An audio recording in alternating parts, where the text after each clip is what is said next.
Workbench Con 2019, continuing some sit-downs here. Now we have Glen Scott, DIY Creators. Thank you for having me. That's your channel, fantastic. What's the last year been like for you? It's been amazing. You know, I made the transition from being a part-time creator to now being a full-time creator. Were you at Workbench Con last year? I was not. Okay, so this is the first time. Why First time. come to Workbench Con this year? What drew you? Well, one, I didn't know about the first year, so so let's start there. But second time, you know, I heard that it was going to be a whole lot bigger than it was, and I heard that it was going to be so much more interesting. And there's so many of these creators that I just never met before, so I think it was a good thing to come out and, you know, meet up with a lot of people. What have been the good moments, the highlights for you? I think talking to people, just learning all the new faces, because, you know, a lot of people know me, and I have no idea who a lot of people is. So correct. That's been super interesting. That's an oddity of the space. Is that yes, people know you, know things about you, yes. have seen your dad, have seen your dad's closet, and yet you don't know them. So how do you deal with that? Is that difficult? You know, one, I want to know I want to know a little more, like, okay, how long you been following me, and what do you actually do, so I can look you up and follow you. So, you know, I just want to connect. Okay. What's your workspace like? It's never big enough, so it's I'm always shuffling when I'm working around, so I'm really trying to figure that part out. I was just talking to Sean Boyd over here. He's watching the turning demonstration by Ashley Harwood. Right. And he's enjoying that. And I said, hey, you got space in your new shop for a lathe? Yeah. He goes, I do. I'm kind of getting into this right now. So what's the next tool on your list? I think a lathe would have been something that, because I have one right now, but it's like a really cheap brand, and it's so weak, you know. So I think I really would love to experiment with the lathe, you know, so I can figure out how to add another element to my game. What's put you in this space? What prompted you to even start making videos? I think it's the want to save money, one, and also just create things on my own. I like to use my hands. What were you doing before?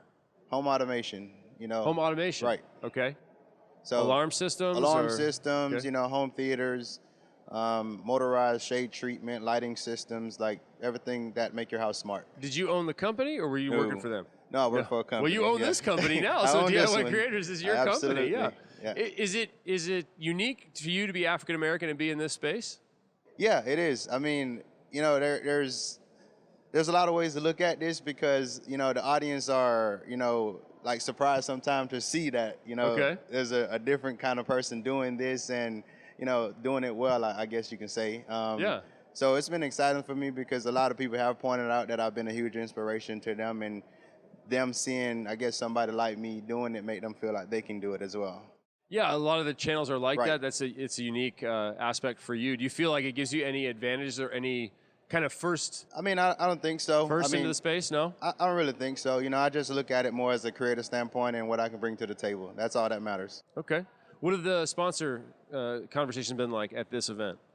I haven't really talked to like a lot of brands in that type of level, but I spoke to a few of them, and, you know, I think majority of them know who I was. Okay. So it was good to talk to them and, you know, share information. Best session you've been to? I think it was the Paul Jackman one. What is the formula? It was funny. Yeah, Those guys are hilarious. I forget the formula. Yeah. Forging the formula. I don't think we can say what it actually was. Yeah, those guys was hilarious in there. So, you know, power to them. You get some good takeaways? I did. You know, I did. I mean, one, I realized I need to work a little harder. Yeah, I think sponsorships wasn't one of the things that I seeked a lot. So I saw how a lot of people work and how they go about things. So that was important for me to see how others handle their business, because I'm just like in my own zone and lane and just focus on that. How long until your dad makes you do another room? It's up to them. They gotta. You crushed it on the closet. Yeah, but, you know, the agreement is, hey, y'all need to get rid of some stuff. If y'all get rid of some stuff, you'll see me again. If y'all don't, then I'm not coming back. All right, Dad, you're on notice. Make it happen. Make it happen. Glen, DIY Creators, hanging out here at Workbench Con. Thanks for sitting down. Thank you.